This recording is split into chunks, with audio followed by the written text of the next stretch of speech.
Good morning to all. Welcome back to Gangadhar grammar classes Bobbili. ఈరోజు మీకు new సిలబస్లో English లెసన్స్లో 10th క్లాస్ సంబంధించి థర్డ్ యూనిట్లో ద బాల్ అనేటువంటి పోయంని ఈరోజు మీకు వీడియోగా చేసి పంపించడానికి ముందుకు వచ్చారు మీ గంగాధర్ మాస్టర్. చూడండి, ఇక్కడ ద బాల్.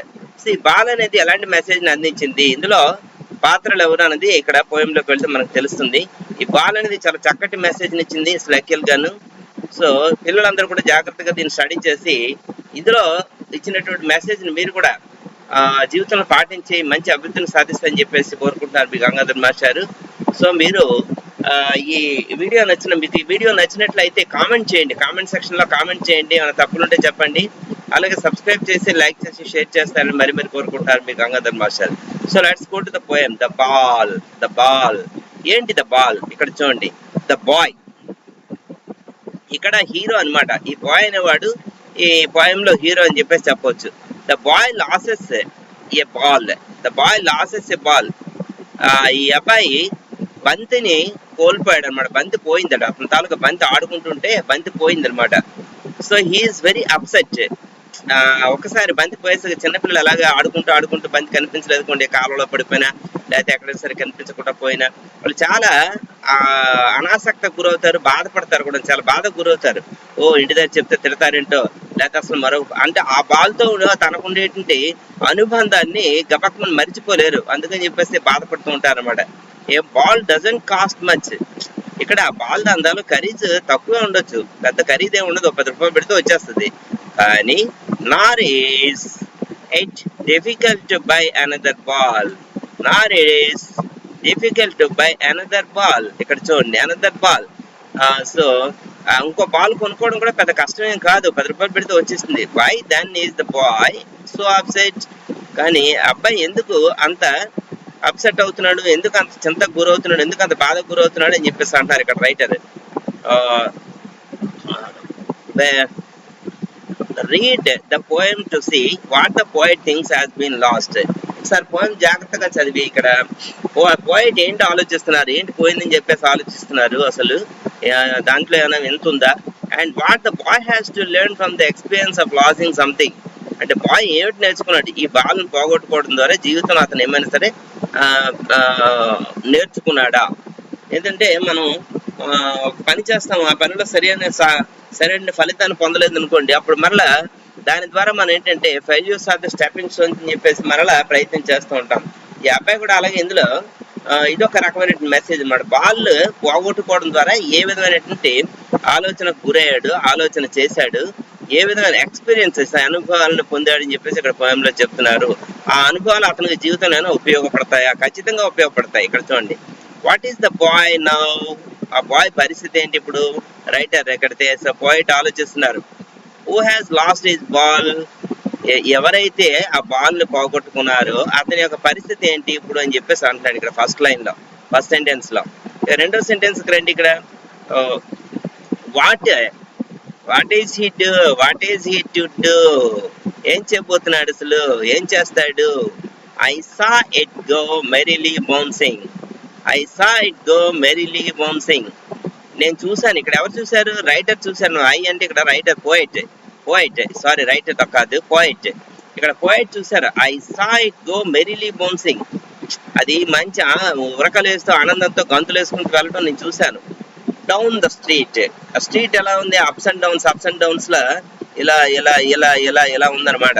సో దాన్ని దాటుకుంటూ అక్కడ అలా వెళ్ళి and then merrily over. So అలా చివరికి అక్కడికి వెళ్ళిపోయింది. ఎక్కడికి వెళ్ళిపోయిందట? There it is in the water. నీటిలోకి వెళ్ళిపోయింది అనమాట. చూడండి, మన పిల్లలు కూడా వీధిలో ఆడుంటప్పుడు ఏంటంటే బాల్ ఆడుతుంటే కాలువలో పడిపోతూ ఉంటది. ఆ కాలువ ఎంత మురికి ఉన్నా బురద ఉన్నా సరే అందులోకి దిగిపోయి ఆ బాల్ తీసుకుని కడుక్కొని మరీ ఆడుకుంటారు అనమాట. ఏంటి, ఆ బాల్ తో వాళ్ళకు ఉండేటువంటి అనుబంధం అలాంటిది. నిజంగా ఆ బాల్ పోతే చాలా బాధపడతారు అనమాట. అందుకే ఆ బురదలో సైతం దిగిపోయి తీసుకుంటారు. ఇక్కడ అబ్బాయి కూడా అలాగే ఫీల్ అవుతున్నాడు. ఇక్కడ it is in the water. Where it is now? It is in the water. ఇక్కడ చూడండి, నో యూస్ టు సే. ఇప్పుడు మనం ఏం చెప్పినా ఉపయోగం లేదు అబ్బాయికి. దేర్ ఆర్ అదర్ బాల్స్, బోలెడర్ బాల్స్ ఉంటాయి, బజార్లో వెళ్ళి కొనుక్కుంటే ఎందుకు దానికోసం బాధపడతామని చెప్పేసి చెప్పే పరిస్థితి లేదు. An ultimate shaking grief. అక్కడ నిలబడిపోయి ఇంకా బాధకు గురవుతున్నాడు, చాలా బాధపడిపోతున్నాడు, షేకింగ్, ఉణికిపోతున్నాడు. Fixes the boy. అలాగా బాల్ దొరుకుతుందో దొరకదో ఏంటి, ఆ నీటిలో తేలిపోతుంది, ఆ నీటిలోకి ఎవరు వెళ్తారు, ఇప్పుడు ఎవరైనా వెళ్తే ప్రమాదం కదా అని చెప్పేసి ఆ బాల్ వైపు చూస్తే చాలా బాధకు గురవుతున్నాడు. యాజ్ ఏ స్టాండ్స్ రిజిడ్, అలా నిలబడిపోయాడు పాపం. అదే స్తబ్దతగా, ఇంకా చాలా రిజిడ్ గా ఉండిపోయాడు అనమాట, కదలకుండా అలా ఉండిపోయాడు. అలా ఉండిపోవటం ఏంటవుతుంది, ట్రంబ్లింగ్, వణికిపోతున్నాడు. స్టారింగ్ డౌన్, అదే పనిగా బాల్ వైపు చూస్తున్నాడు అనమాట. ఆల్ హిస్ యంగ్ డేస్, ఇక్కడ చూడండి, all his young days into the hard bag. ఎక్కడైతే తన యొక్క మధుర స్మృతులు, అంతకుముందు ఆ బాల్ తో ఆడుకున్నప్పుడు తను పొందినటువంటి అనుభవాలన్నీ కూడాను ఒకసారి మటుమాయం అయిపోయి ఆ బాల్ అక్కడ నీటిలోకి వెళ్ళిపోయేసరికి, హార్బర్, ఓడరేవు అంటాం కదా, ఆ ఓడరేవు దగ్గర సముద్రంలోకి వెళ్ళిపోయింది. వాటర్ అంటే ఎక్కడికి వెళ్ళింది, బాల్ సీలోకి వెళ్ళిపోయింది. సముద్రంలోకి ఎవరు వెళ్తారు, ఎవరైనా డేర్ చేసి వెళ్తారంటే బాల్ తేయడానికి చాలా ప్రమాదం కదా. సో అక్కడ ఓడలు అవన్నీ ఉంటాయి, వచ్చి ఏమైనా గుద్దినా గుద్దుతాయి. So where his ball went, ball ఎక్కడికైతే వెళ్ళిందో అక్కడ నిలబడిపోయి అలాగే అదే పనిగా బాధతోటి తన యొక్క గతంలో తను పొందిన అనుభవాలు, ఆ బాల్ తో ఆడుకునేటువంటి ఎక్స్పీరియన్స్ సైన్స్ కూడా గుర్తు తెచ్చుకుంటున్నాడు అనమాట. I would not intrude on him. ఇప్పుడు ఐ అంటే ఎవరు ఇక్కడ, పోయిట్. ఆ అబ్బాయి అంత బాధపడుతుంటే ఇంకా అందులోకి వెళ్ళి ఏదైనా సరే చెయ్యాలి, హెల్ప్ చేయాలని చెప్పేసి అనుకునే పరిస్థితిలో పోయిట్ కూడా లేరు. ఆయన ఏంటంటున్నారంటే, ఇప్పుడు ఈ పరిస్థితుల్లో నేను అందులో ఇన్వాల్వ్ కాకూడదు, intrude, I should not involve. చూద్దాం ఏం జరుగుతుందో, అబ్బాయి ఏం చేస్తాడో, అలాంటి మార్పు వస్తుందో అని చెప్పేసి పోయిట్ తనలో తాను అనుకుంటున్నారు అనమాట. ఏ డైమ్ అసలు బంతి ఖరీదు ఎంత, డైమ్ అంటే 10 cents. ఇక్కడ అమెరికన్ లాంగ్వేజ్ లో ఇక్కడ 10 రూపాయలు మనం అంటాం కదా, అక్కడ 10 cents అంటారు డైమ్. అనదర్ బాల్, 10 cents పెడితే మరో బాల్ వచ్చేస్తుంది. Is worthless, it is worthless. ఓకేనా. నౌ ఈ సెన్సెస్ ఫస్ట్ రెస్పాన్సిబిలిటీ. కానీ ఆ బాల్ కొన్నప్పటికీ కూడా అది దానికి ఉండేటువంటి వాల్యూ దీనికి రాదు అని చెప్పేసి ఆ పోయిట్ తనలో తాను అనుకుంటూ ఆ అబ్బాయి వైపు చూస్తున్నారు అనమాట. Now he senses first responsibility. ఇప్పుడు మొట్టమొదట తను బాధ్యతని ఎలా తీసుకోవాలి, ఎలా బాధ్యతగా ఉండాలి అన్నది ఆలోచన మొదలైంది ఆ అబ్బాయికి. ఇక్కడ చూడండి, రెస్పాన్సిబిలిటీ. ఎందుకంటే బాల్ ని జాగ్రత్తగా ఆడితే అసలు నీటిలోకి వెళ్ళి ఉండేది కాదు కదా. ఈ అబ్బాయి కొంచెం ఇష్టం వచ్చినట్టు ఆడేయటం వల్ల అది అటు వెళ్ళిపోయింది అనమాట.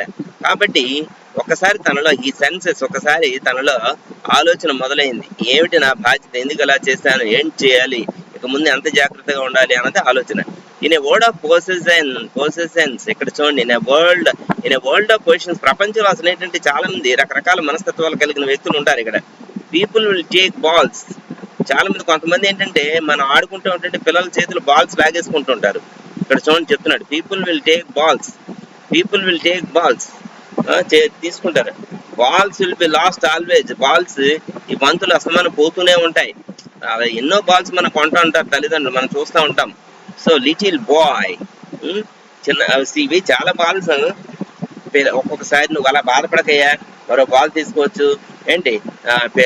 మన చేతిలోని బాల్స్ కూడా ఒక్కోసారి చాలా మంది లాగేసుకుంటారు, లేకపోతే బాల్స్ పోతూనే ఉంటాయి, దాని గురించి ఎందుకు అంత బాధ అని చెప్పే పరిస్థితి కూడా ఇక్కడ మనకి పోయిట్కి లేదనమాట.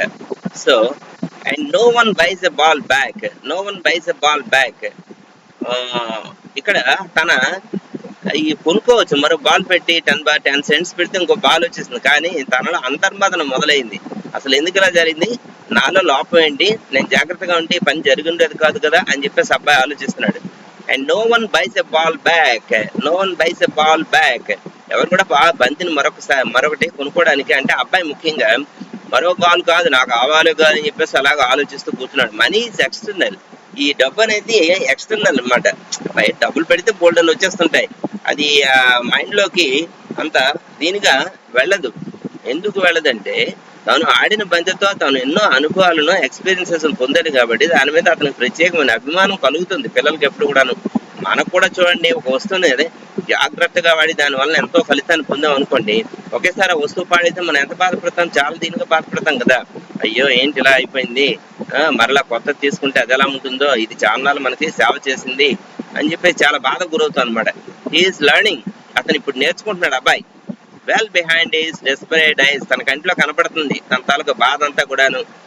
ఏం చేయాలి, ఎలా బాధ్యతగా ఉండాలి అన్న విషయాలన్నీ కూడా తన కంటిలో డెస్పరేట్ ఐస్, బాధకు గురేటువంటి ఆ కళ్ళలో కనిపిస్తున్నాయి అనమాట, ఎర్రగా అయిపోయి.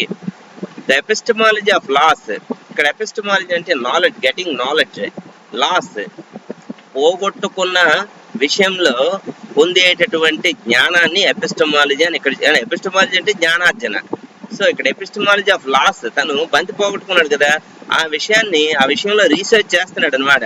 ఎందుకు ఇలా పోయింది, అసలు నేను ఏం చేశాను, నేను ఎందుకు జాగ్రత్తగా ఉండలేకపోయాను, ఇలా రకరకాలుగా అంటే ఒక రకమైనటువంటి బాధ్యతలో వచ్చిందనమాట ఇప్పుడు ఆ పిల్లాడిలో. హౌ టు స్టాండ్ అప్, ఇప్పుడు ఎలా నిలబడాలి, ఓకేనా, జీవితంలో ఎలా నిలబడాలి, ఏ విధమైన జాగ్రత్తలు తీసుకోవాలి, ఈ వస్తువులు పోకుండా కానీ, లేకపోతే రకరకాలుగా మనుషులు జీవితంలో ఎన్నో కోల్పోతుంటారు. వయసును కోల్పోతుంటారు, వస్తువులను కోల్పోతుంటారు, తల్లిదండ్రులు కోల్పోతుంటారు, జీవితాన్ని ఒక్కోసారి కోల్పోతారు. బట్ నిలబడడం అన్నది అవసరం. ఏదైనా మనకు వస్తువు పోయినప్పుడు అదే పనిగా బాధపడకుండా దాన్ని తట్టుకుని ఎలా నిలబడాలన్న విషయాన్ని ఇక్కడ ఎపిస్టమాలజీ అంటే ఆ పిల్లాడి మనసులో మొదలైందనమాట. Knowing what every man must one day know, ప్రతి ఒక్కరు కూడా ఒక రోజు తెలుసుకోవాల్సింది. అంటే పోయింది అలా బాధపడితే అలా కూర్చునే కంటే what to do, what next, ఏం చేయాలి అని చెప్పేసి అన్న ఆలోచనకు వెళ్ళాలన్న ప్రతి ఒక్క మనిషి. అంతేగాని పోయిన దాని గురించి అదే పనిగా మనం బాధపడుతూ కూర్చున్నాం అనుకోండి, పోయింది మనకు తిరిగి రాదు, తిరిగి మనం అశాంతికి గురవుతాం, మనశ్శాంతి కోల్పోతాం, మనం ఏ పని కూడా ఇంకా ముందుకి చేయలేము, అసలు ముందుకు సాగలేము.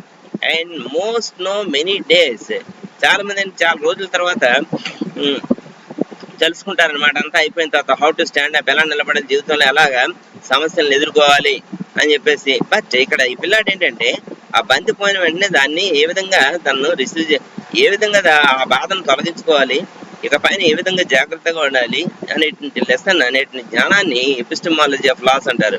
ఆ కుర్రాడు పొందాడు అన్నమాట. ఆ కుర్రాడు కళ్ళల్లో కనబడుతుంది, ఆ బంతి వైపు చూసి అదే పనిగా బాధపడుతూ ఇక పైన ఎలా జరగకుండా చూసుకోవాలి అనేటువంటి ఆలోచన అతనిలో మొదలైంది అనమాట. అంటే జాగ్రత్త వచ్చిందని చెప్పేసి మనం ఇక్కడ చెప్పవచ్చు. ఈ విధంగా చూడండి, జాన్ బెర్రీమ్యాన్ ఈ పోయం రాసినటువంటి వ్యక్తి జాన్ బెర్రీమ్యాన్. ఈయన చక్కగా ఆ పిల్లడి తాలూకా మనసుని ఎంతో చక్కగా స్టడీ చేసి మనకు అందించారు.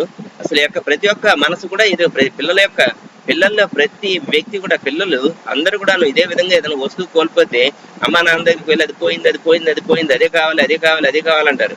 బట్ తల్లిదండ్రులు ఏం చేస్తారంటే చిరాకు పడి ఇంకోటి కొందాలని చెప్పేసి ఒక దెబ్బ వేసేస్తారు అన్నమాట. అట్లా కాదు, అసలు ఆ సమయంలో ఏంటంటే పోయింది లేదు సరే జాగ్రత్తగా ఉండి ఇకపైనానని చెప్పేసి ఆ కుర్రాడికి కొన్ని జాగ్రత్తలు చెబుతూ ఉండాలని చెప్పేసి ఇక్కడ జాన్ బెర్రీమ్యాన్ తన యొక్క అభిప్రాయాన్ని వ్యక్తం చేశారు. సో ఈ పిల్లల్లో జాగ్రత్త అనేది వచ్చింది. ఈ పోయం ద్వారా మనకి ఏం తెలిసింది, బాల్ అనేటువంటి పోయం ఏం మెసేజ్ ఇచ్చింది, ఒక వస్తువును పోగొట్టుకోకుండా మనం జాగ్రత్తగా ఎలా వాడుకోవాలి, ఎలా జాగ్రత్తగా చూసుకోవాలి అనేటువంటి బాధ్యత ప్రతి ఒక్కరు తెలుసుకోవాలి అని చెప్పేసి ఈ పోయం ద్వారా మనకి చక్కటి సందేశాన్ని అందించారు.